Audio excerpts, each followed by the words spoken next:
এদিকে টানা দাবদাহে রাজশাহী ও চাঁপাইনবাবগঞ্জে ঝরে পড়ছে আমের গুটি। এরই মধ্যে অনেক বাগানের অন্তত 20% গুটি ঝরে গেছে।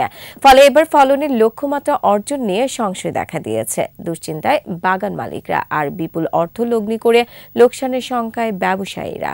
রাজশাহী ও চাঁপাইনবাবগঞ্জ প্রতিনিধির তথ্য ছবিতে মাসুম আলিসার report. Walton air conditioner exchange অফারে স্প্লিট এসিতে 23,000 টাকা পর্যন্ত নিশ্চিত ছাড়।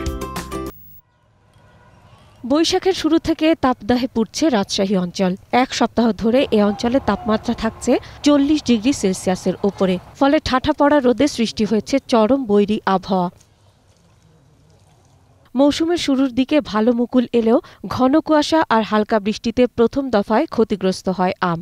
এরপর তীব্র খরতাপে গাছে আম ধরে রাখা কষ্টকর হয়ে দাঁড়িয়েছে চাষিদের। বোটার রস শুকিয়ে হলুদ আকার ধারণ করে ঝরে পড়ছে আমের গুটি। এতে উৎপাদন লক্ষ্যমাত্রা অর্জন নিয়ে সংশয় দেখা দিয়েছে। তাপমাত্রার কারণে আমাদের আম কিছু ফেটে গেছে এবং আমের গুটি বা ছোট ছোট আম পড়ে গেছে। ট্রেনিং আমাদেরকে বলা হয়েছে যে সেচ অবশ্যই দিতে হবে, না হলে এই রোদের কারণে আর এই গরমের কারণে আম ঝরে যাবে সব। রাজশাহী ফল গবেষণা কেন্দ্রের কর্মকর্তারা বাগানে সেচ দেয়া সহ আমের গুটি রক্ষায় প্রতিদিন পানি স্প্রে করার পরামর্শ দিচ্ছেন। বিশেষ করে সেচ দিবে হচ্ছে আপনার সকাল 8টার আগে অথবা সন্ধ্যার দিকে, বিকালের যখন মাটিটা ঠান্ডা থাকবে তখন পর্যাপ্ত পরিমাণে সেচ দিবে। আমাদের যে লক্ষ্যমাত্রা ধরা হয়েছিল এই বছর লক্ষ্যমাত্রা অর্জন করা আমাদের পক্ষে সম্ভব হবে না। রাজশাহীতে এবার 19,602 হেক্টর জমিতে আমের চাষ হয়েছে। এখান থেকে আম উৎপাদনের লক্ষ্যমাত্রা ধরা হয়েছে 2,60,000 মেট্রিক টন।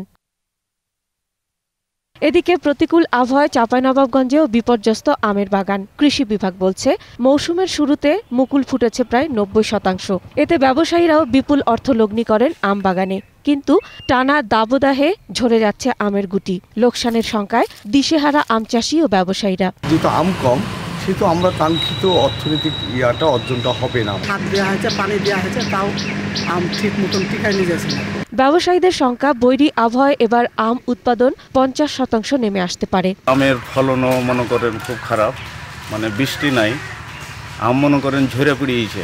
সেচ প্রকল্পে যে মোটরের সাহায্যে পানি দিচ্ছি। স্থানীয় উদ্যান তত্ত্ব গবেষণা কেন্দ্র ও হর্টিকালচার সেন্টারের কর্মকর্তারা জানান, গুটি ঝরে যাওয়া রোধে গাছের পরিচর্যায় চাষিদের পরামর্শ দিচ্ছেন তারা। এই খরার প্রভাব যদি না আসতো তাহলে হয়তো সেখানেও কাঙ্ক্ষিত ফলন আমাদের আমরা আশা করতেছিলাম। 7 থেকে 10 দিন অন্তর অন্তর সেচ প্রয়োগ করার জন্য এবং সেচ প্রয়োগের পরে মালচিং করার জন্য। চাঁপাইনবাবগঞ্জে এবার আম উৎপাদনের লক্ষ্যমাত্রা ধরা হয়েছে 4,52,525 মেট্রিক টন। মাসুম আলিসা, 21 টেলিভিশন।